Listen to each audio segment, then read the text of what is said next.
Hi, my name is Bryce. This is my dress rehearsal video for the Community Health Project. Start my icebreaker. Everyone will get a handout, small stack, about 6, 7 sheets of paper, and those are my materials for the presentation as a whole. I just go through them piece by piece in the different objectives. There's a lot of references to each of them throughout. So. Hello everyone, and thank you all for coming. My name is Bryce, and I'm a student at the Metro State University of Denver in the Integrated Healthcare Program, or IHC program, with a double minor in lifestyle medicine and nutrition. I'm also a student veteran, and I've served in the U.S. Army for a little bit over 10 years in both the active duty and reserve duty components.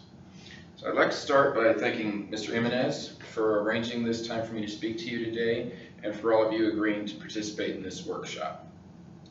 First, there's an icebreaker activity I'd like to do. It should only take a few minutes, and then we'll begin our introductory portion of the workshop. I'd like to start, if we could, by just going around a brief introduction of all of you. I know most of you, but if you could each tell me your name, your experience as a veteran or with student veterans, and just your experience with that.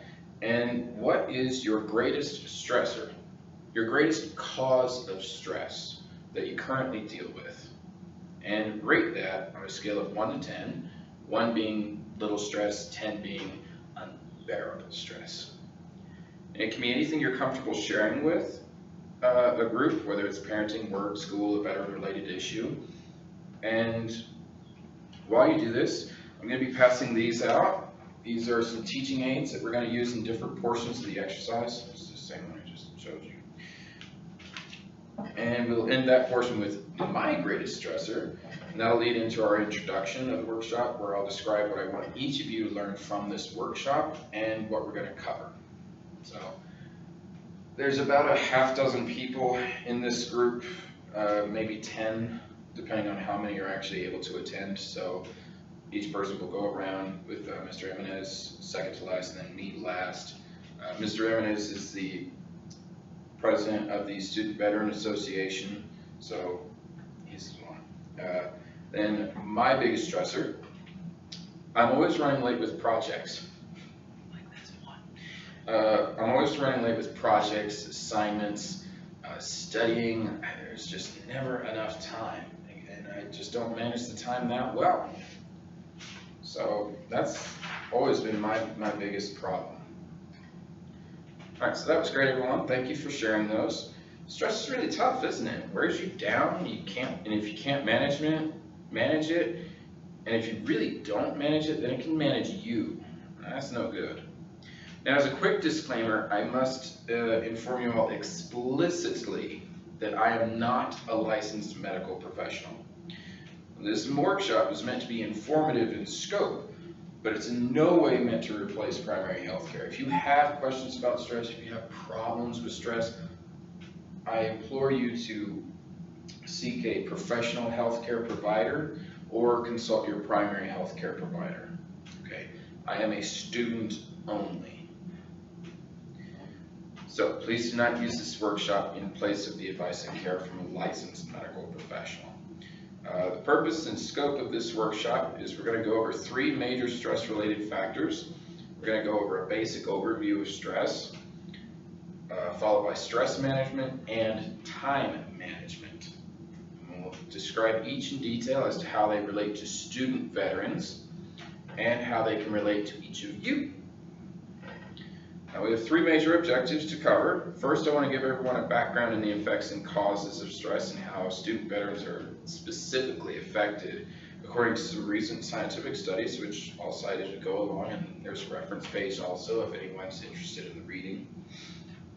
After that, we're going to do a survey, and we're going to get an idea of our own stress levels. As you see, I've passed out a few different forms and papers. Each of these will be used at different points throughout the workshop, and I'll explain them as we get to them.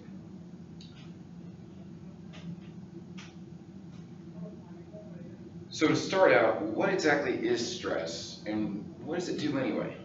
Well, most of us are acquainted with the concept of a fight or flight mechanism. As most of us are veterans, and all of us are students, it's a fair assumption that we are all very well acquainted with being stressed. But what is it defined as? Well, how do you define the experience of stress? Well, Selye, which is, that's going to be in my references, I'm going to add that in, defines stress as non-specific response of the body to any demand made upon it. That sounds cut and dry in a way, but there are follow-ups to the definition that divide stress into two categories. The first is distress, which is a situation that is harmful to the organism under stress, all right? A bear running towards you, for example. The other is eustress, which is a situation that is productive to the organism. And when we say organism, I mean people, but also animals. And that can be something like class or exercise. It's productive. You're growing. You're developing. Now there's a crossover point between these two, as you'll see from the table I provided you. That's the second page.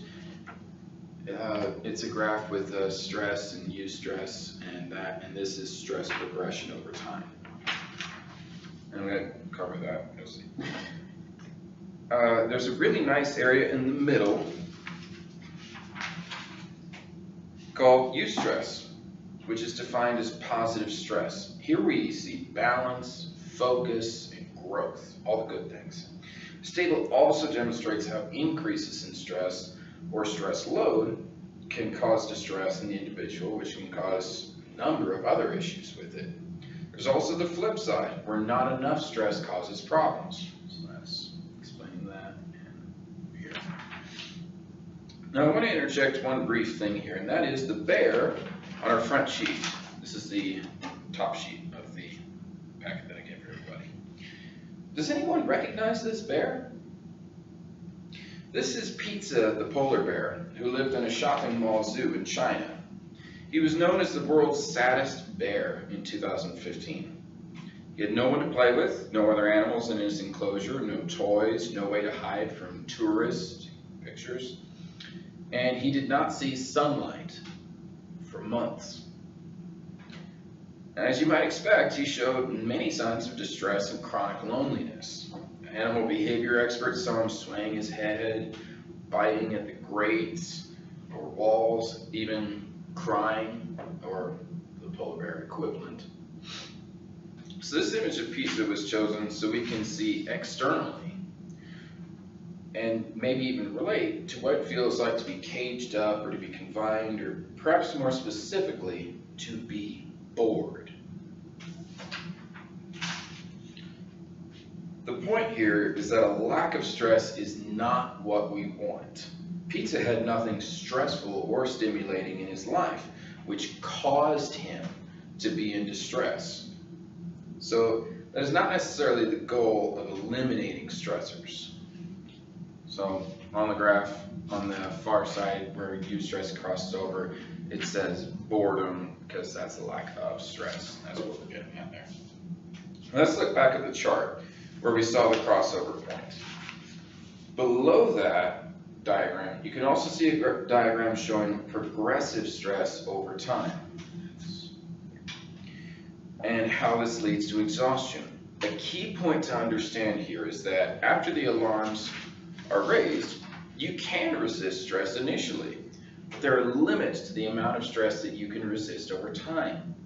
The alarm stage will disrupt your body's homeostasis, or your balance, and then make certain parts activate, namely your adrenal glands, which are going to secrete your stress hormones.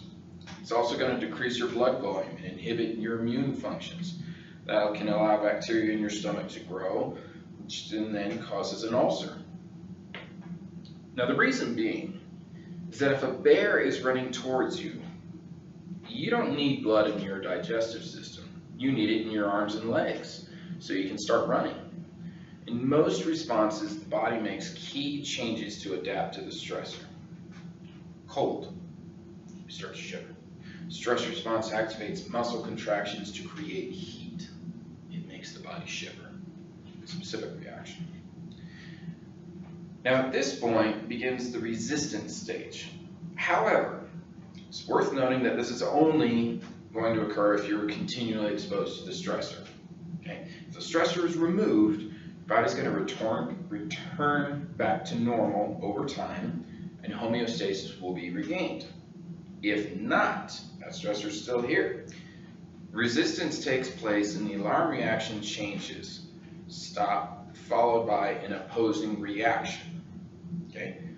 Once the alarm reaction stops, the exact opposite reactions start to take place, such as an increase in blood volume or a boost in immunity. This is where your body's fighting back, right? Remember, we had a decrease in immunity before, so now the body's trying to make up for that. It's trying to make up for all the things that it did before. This is the body compensating for what it is encountering. But it's worth noting that the body is working on borrowed time. So your energy rapidly begins to deplete. Over time, the energy depletes more and more until we see the third stage on your diagrams, exhaustion. Exhaustion can cause permanent damage to the system, your whole body system, and whichever system was being affected to begin with, okay? Cold is an example of this. Suppose we are in an exceptionally cold environment, Fort Drum. Not unlike the winter cyclones we experienced this year, right? The stress response acts based. Certain things get turned off, certain things get turned on. Then we compensate. We shiver, increase muscle contractions to generate warmth, and so on. But eventually, we become exhausted. There isn't enough energy to create heat anymore. The body decides which toe it likes the least, and the blood flow there starts to wind down because your liver's more important. Pancreas, your heart, your lungs, your intestines, those are more important than one toe. Now, frostbite's going to occur, and we can experience permanent damage, nerve damage, such as losing some of your toes or fingers. In extreme cases, right, if that stressor isn't removed and we keep progressing, more things get shut off, more things get shut off. You can only turn on so many things. You have to shut off, you have to shut off, you have to shut off, and you can die. That's in an extreme case, again, obviously. Now this all encompasses just one version of a stress model, which has been demonstrated in a lot of scientific experiments and research studies. However, there is a second model that I have found very important, particularly as it may apply to veterans. This is the interactional model of stress, which I will now explain. In this model, which is there's not a diagram for this, it's just, model. In this model, the perception of stress, that is how you as an individual perceive something to be a threat and to what degree of a threat. The first stage bears a great deal of value to veterans in several ways. In the first stage, you have primary appraisal. An individual uses their previous experiences, knowledge of themselves, knowledge about the event to determine the degree of stress. Something coming at you, how bad is this? That's what you're doing. There's a great deal of contrast to military experience where veterans have the double advantage here, okay? There's one guy in the group, he's a Marine, I know him pretty well, so I'm going to kind of point at him now and then, so that's me pointing at him. Where veterans have the double advantage of many long nights in training where sleep was not common and rest was even less so, as opposed to other student populations who do not have those kinds of experiences, okay? Long nights of guard duty, staying up late, going days with reduced amounts of sleep, that kind of thing. Veterans have that experience.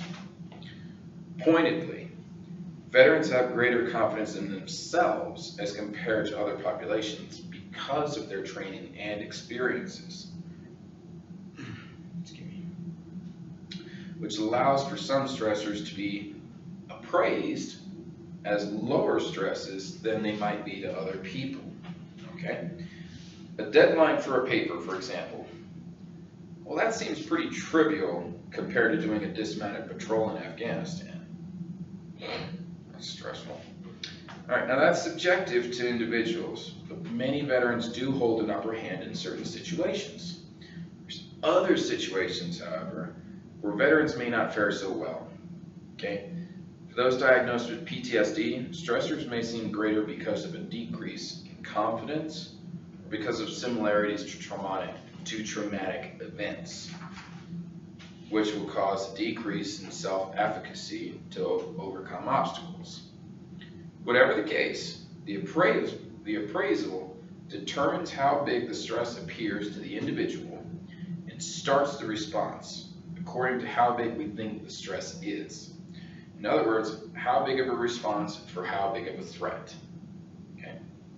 Now, right after the appraisal stage, an individual then goes into a secondary appraisal stage. The original appraisal views the stressor as being threatening or harmful. In the secondary appraisal, rather than appraising individual characteristics, the appraisal constitutes how much control an individual has over the situation. This may also bear a lot of contrast to veterans. Okay? First, we looked at the situation, how stressful is this? How big of a stress is this? Now, how much control do I have over it? Can I do anything about it? Many veterans experience overwhelming frustrations with their health and health care. Okay? Yeah. There's going to be nods around the room on that one, trust me. Part of that has a lot to do with our perception of healthcare as veterans. Let's face it, Motrin and water doesn't cure everything, even though we were totally told that it would, right? As a result, veterans don't always see medicine or medical care as an avenue for dealing with problems, especially stress. We were told from the beginning, day one basic training, we were told stress is just part of it. You better deal with it yourself. You better just learn how to handle it. But we weren't taught how. Okay? So veterans can't ask for help for stress because they're not supposed to. We're also told from the beginning, don't be going to sick call, don't be chickening out, you can call it in more polite terms. So veterans don't ask for help because we're not supposed to, and because we don't trust the system to help anyway. What are they going to do? Give us more Motrin? So they feel helpless, and they don't feel like they can control the situation or control the outcomes.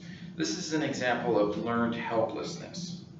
Now to understand that better, we're going to watch a quick video. This is only 1:45. This is by Maze Engineers. I downloaded it onto my laptop, so I'm going to use my other laptop to record this while that laptop plays the video. And it's a video about learned helplessness in mice, how they, it's a study most of us have heard of where they use the lever to stop the electrical shocks. So that, we're going to watch that so people understand what learned helplessness means. And this is a lot of contrast to veterans because we go to healthcare like the VA and there's never good answers, there's never good outcomes with the VA for the vast majority. And if you don't believe me, ask the 5 veterans that committed suicide in VA parking lots. Sorry, didn't mean to tangent. Okay. So we see from the video what learned helplessness can look like and how that relates to some veteran experiences, particularly ones with chronic injuries and chronic pain. Sometimes it feels like going in circles, and things don't feel like they're getting better.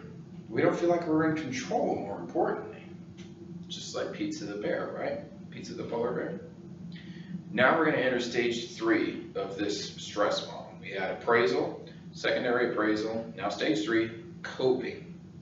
Now, coping is a broad subject, but we will glance back on this in our next objective, which is stress management. So we can understand the differences between healthy and unhealthy means of coping. After the individual copes with the stressor, they're going to enter the 4th stage. I know I glanced over the 3rd one, but that's going to come up in our next portion. All right.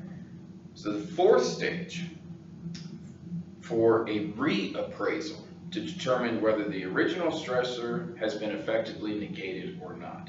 Did we deal with it? How big was it? How much control did I have? What can I do to deal with it? Did it work? Okay. Now, as we saw with the mice, if an individual can't cope with a stressor successfully, it's going to degrade your personal and emotional well-being.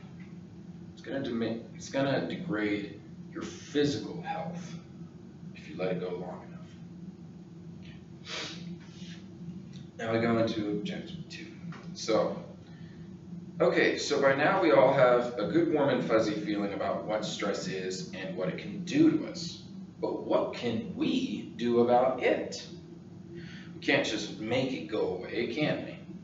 Well, not with the blink of an eye, but you remember the portion about resistance and the portion about coping, right? That's what we were just talking about. I like to lump these two together and give a very loose definition or concept of resilience. Now, for the veterans in the room, most of us at some point went through resilience training in the military, which we all knew and loved as another death by PowerPoint presentation. Aren't you so glad that I didn't do that? I sure am. That thing was awful. So in resiliency training, we're taught to bounce back from adversity, but also we have to cope with stress. But we're taught slightly less on the specifics of how to do it. Okay? They focused a lot of time on you have to deal with stress, oh, you have to bounce back, and maybe here are people you can reach out to. But stress management requires a lot of behavior changes have to be undergone. That may seem radical at first, but really are up to the individual and their ability. Right? It's going to be about what works for you as an individual. Now, among these changes are personal awareness, how we see ourselves, and being aware of our own needs and desires. Okay? Sleep. Some people need more sleep than others. That's just how it is. Okay? You get 5 to 6 hours, you need 8 hours. Nothing wrong with either one. Those are your needs. Taking stock of your personal needs and being aware of those needs helps you make the changes to better suit your lifestyle and optimize your margin for success. Okay? Increase that margin. Having the right attitude is important as well. Okay? If we approach learning with closed minds and defiance, we aren't going to learn anything. And your grades are going to reflect that attitude. Your attitude can and will determine your results. Third, having the right environmental conditions. Okay? Our environment, where we live, the area that we're around. If our environment is loud, noisy, unclean, uncomfortable, and unsafe, have we created an environment conducive to learning or academic success? Probably not. Let's take a look at the next page of our handout. There should be a stress management questionnaire.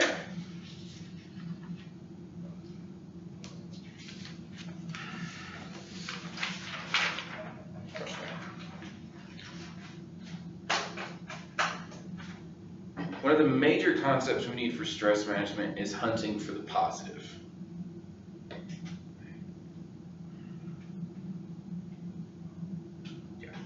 There are several great studies that show how like thoughts feed each other and into each other. Okay?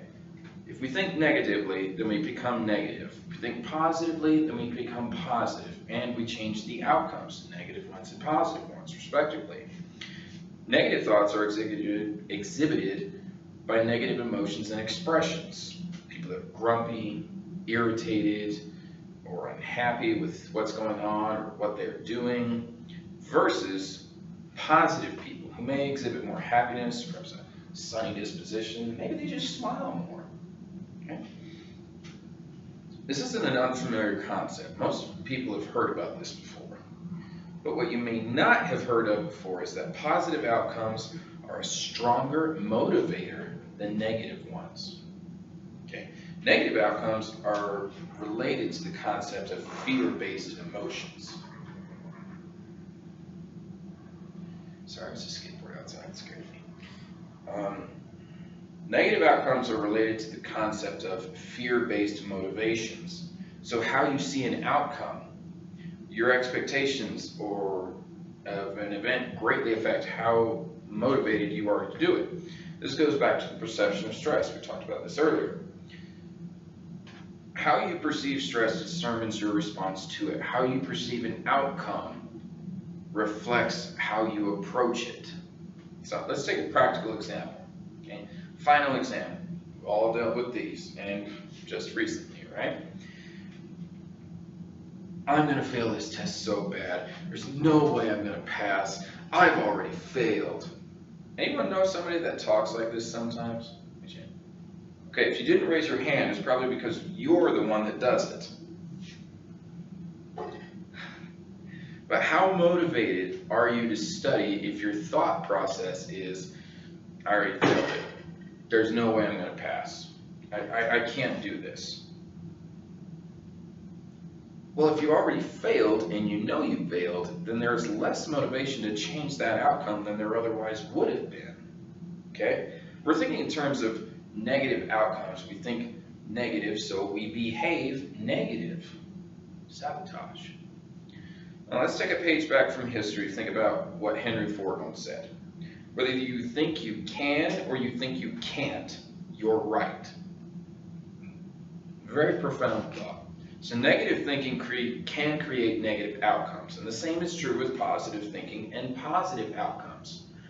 I'm going to pass this test. I've got this. Reading, I'm studying, got this. Now, let's go back to bears for a minute. Now, for those wondering why, bears are possibly my favorite and also most feared animal. Did you see the edge? Lifted that guy like 6 feet in the air by his leg without using his arms. Just so earlier, I talked about Pizza the polar bear, right? Pizza didn't have anything to stress him, and that's what caused him to be stressed, right? Well, what if he had something to manage that with? Okay, captivity is stressful anyway, but what if he had something to manage it with? What would that look like? Something to do, maybe? A hobby or exercise, maybe being able to go outside or go into a pool to swim. A ball, throw around. Okay, go ahead and flip to the third page in the handout. Table I made for stress management, and around the edges are different methods of doing stress management like spa day, therapy, exercise, meditation, and so forth. And everyone gets one of these.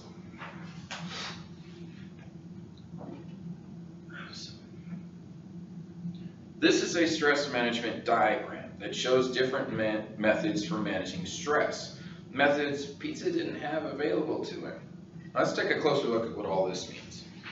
Now, real quick, what is something we don't see on this graph? We're still on this. Work. More than half of the items listed for stress management, both here and in most other models, is leisurely activity, or activity that takes place outside of work. These are activities meant to de-stimulate or de-stress the individual from work stressors and also help engage and encourage creativity. Okay, we've got music, exercise, nature, hobbies, right? Now, as we will mention in time management, not every approach will work for every individual. Take me, for example. Despite having ADD and being told numerous times that meditation is helpful and beneficial, I just can't do it. It's never worked for me. I've never been able to do it for a long period of time. I just don't have the focus for it. Exercise, however, oh man, do I love me some exercise. I can run, I can lift, I can do all kinds of stuff, and it helps me be creative. Creating workouts and new ways to work out is so great, and I enjoy doing it, and I like taking a created workout and actually doing it. And I can also challenge myself that way. So where do I end up? I end up here in the growth section, right? So, physical activity, well, we're all vets. We're closely related to vets. So we know how good physical exercise is and why it's important anyway. So, And we've also got a firm attachment to it. Most of us have done it for a good portion of our lives. Most of us still do. So it's not a coincidence that a majority of the things in this table are also used in therapeutic practices, especially for veteran care. Music therapy, yoga therapy, therapy. They all play a role in stress management. Now, a good rule of thumb for this is 4 or more. And I say this because there are 1, 2, 3, 4, 5, 6, 7, 8 listed here. So 4 or more is have a few, have backups. Now, having at least 4 methods for stress management and engaging them regularly. If you don't have 4, if you only have 3, don't stress. That's the opposite of what we are doing. If you have 3 and they're strong, you can do them regularly, keep trucking on. But as an aside there, some coping mechanisms work better with veterans because they are veterans. Exercise was a clear example of this. Veterans have extensive experience in physical fitness, unless of course you were in the Air Force. So it's not unfamiliar to veterans. They have the experience, and even better, they have the knowledge of how to exercise without hurting themselves. Either because they had a prior injury or they just have that knowledge. Now, I'd be remiss if we did not address what a negative stress management technique is and provide a few examples. So, because we're veterans, particularly veteran students are some of the worst at doing this. And it all ties into what we've talked about before. Veterans don't trust medical care, and for good reasons. No churning water? So because we don't trust medical care or medicine, what might that lead to? Self-medication. We're told to deal with it ourselves, so we do it however we can. Now we see the alcoholism. Now we see the drug addictions, the opioids. And arguably to greater extents, we see tobacco addiction and gaming addiction, okay? You can avoid the nasty, gnarly ones that are famous, like alcohol and drugs, but gaming addiction is still hazardous to your health, okay? Now let's explore this briefly, because there is a catalog of papers out about electronics addiction, or gaming addiction, the effects, all that.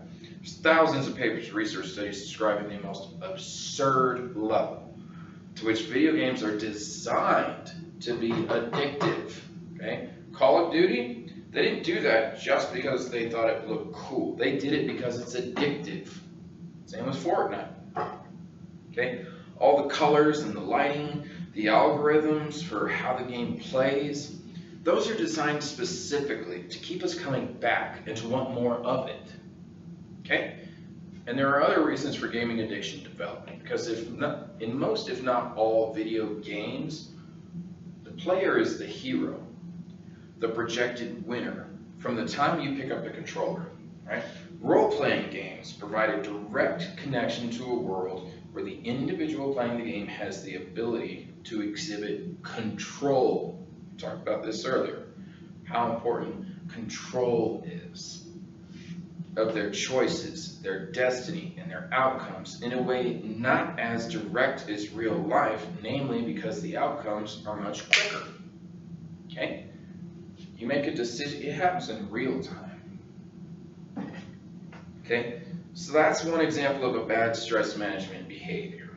Reason being, you have a stressor, you go home, play a game for 6 hours. Did it make that stressor go away? Most cases, it did not. You're going to go back and it's still going to be there. Okay. Now, all of this leads into our third and final objective for this workshop, time management, which is a subcomponent of a lot of stress management techniques. It's actually the top one here. Of many stress management techniques, it's probably the one that plagues college students the most. We have to manage our time. If you don't manage your time, it's a sure bet that your time is going to manage you, or someone else is going to. Okay? How often do we see that kind of thing in our day-to-day lives? Now, more than this, and getting toward positive thinking, Because remember, from our last objective, positive thinking, positive behavior, positive outcomes, right? More than all that, time management is going to give us things that are important to the types of lifestyle most veterans are accustomed to. It's going to give us autonomy and structure. Okay? Military is known for having structure. That's what it gives people. Okay? Now, if you don't manage your time, somebody else is going to. That means you don't control your time and you don't control your destiny. But what happens when we do control our time? What happens then? We say, when we go somewhere, what we're doing and why. We have control. Okay? That stress model, secondary appraisal. How much control do I have of this situation? If you control your time, you can control stressors and situations. We aren't waiting for someone to tell us where to go, what to do. We make decisions. We have autonomy, independence. This may feel different to a lot of veterans because it's not something that we're used to, right?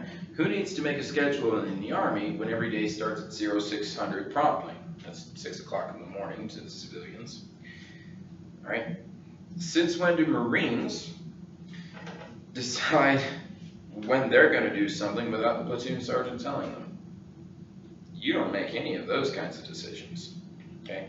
Sailors hardly decide for themselves when they put into port, and airmen don't decide what time lunch starts or ends. The chain of command does. Somebody else is doing that for us.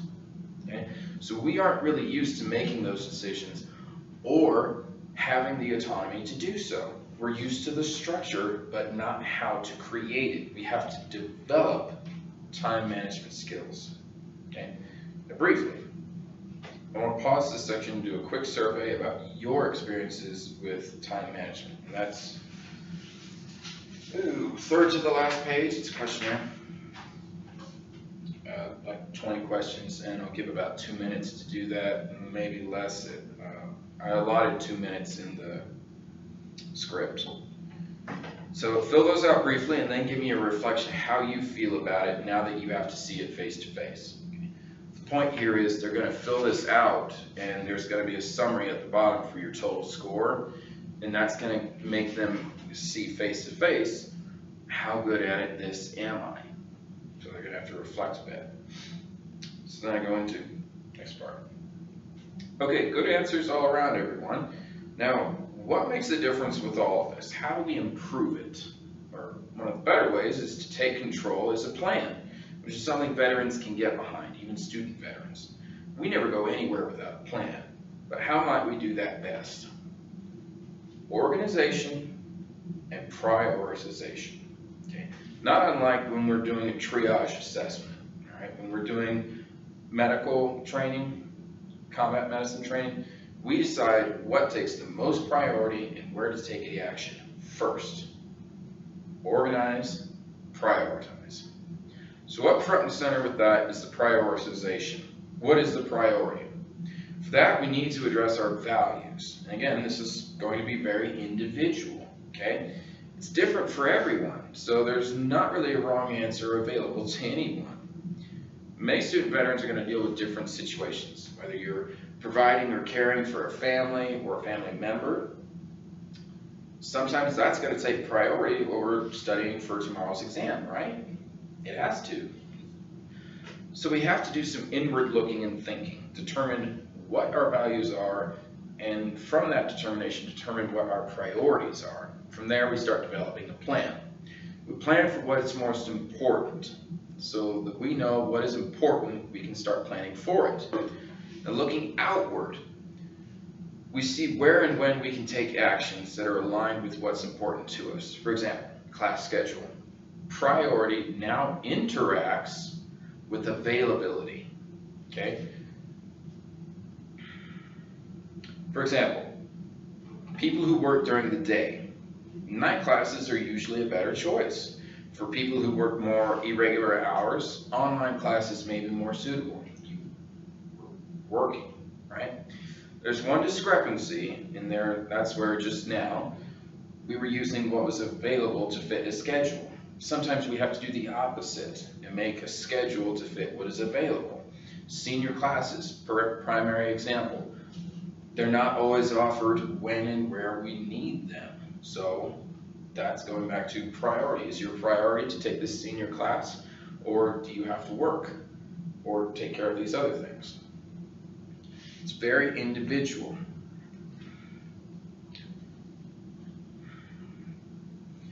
So student veterans need to know and understand this so they can plan ahead and make good decisions for schedules and for their priorities. All right. So now we're going to go into time management activity. I'm going to have 2 or 3 people verbally indicate their schedule for 1 week from the day of the presentation. Everything. Your work schedule, classes, everything. I'm giving about 30 seconds for a person to do that. So they have to verbally remember everything. Then I'm going to give a paper, a weekly schedule. It's got hours, time, Monday through Friday. I'm going to hand that to them, then I'm going to tell them to write it down. The point of this is going to be, it's easier if you have a written schedule that you can look at, or a planner or organizer, we're going to use Google Calendar, etc., rather than just remembering everything. Okay, so now let's consider a concept about time management and give an example. The primary concept for time management is to plan for and allocate appropriate amounts of time to perform tasks or participate in activities. Well, that sounds like a no-brainer, right? I pick a thing and I give enough time to do it. Not so fast. Because there's almost always one thing we don't allocate time for between activities. Can anybody guess? Travel. How much time do I need to get from one event to another? And this is a Murphy's Law moment. Everything takes longer than you think it does. Okay, so let's look at an example of that. Supposing for a moment that I live in Aurora, and I have an appointment downtown off of Colfax Avenue, or just a class here. Class is at 1, but I plan to leave at 12:15, 45 minutes. That doesn't sound bad. Decent drivers should be able to make it without breaking any traffic laws, right? Well, what if I plan to leave at 12:45? Now I've got 15 minutes. I think my driving is going to be a scene from the Bandit Express. Let's take an example closer to home for veterans. I switched that. The first example was an appointment, medical appointment downtown. The second example is your class ends at 10:45 and your next class starts at 10:50. Okay, maybe if the classes are next door to each other or in the same classroom, but if one is in the Cherry Creek West building and the other one is in the Student Success building, plan to succeed, not to fail. So time management is important. Now I'm going to go into the conclusion portion. So time management is part of stress management, and stress management is part of student veteran success. And everything has its own subcategory and subsection, okay? Time management has monthly and weekly methods, and so it can be done written or electronic, right?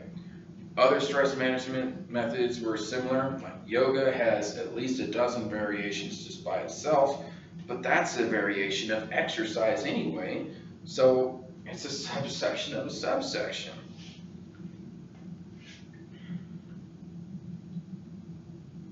And not every method works for every person, but there is a method for every person that works. Okay, so now we've talked about through all of this, let's take one final look back at pizza. Not the infamous non-Italian dish that we all spend so much time with, Pizza the Polar Bear. And only because I love to end things on a happier note. Sorry.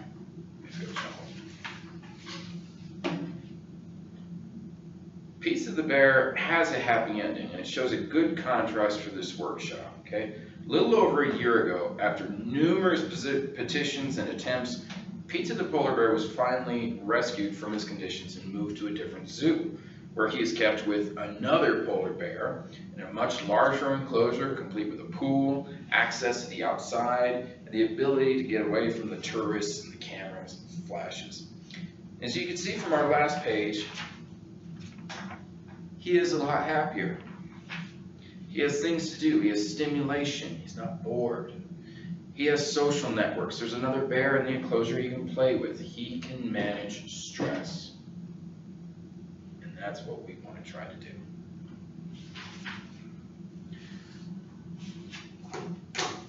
And that concludes this workshop portion. And at this point, I will give out the feedback forms or the surveys. And ta-ta. Thanks, guys.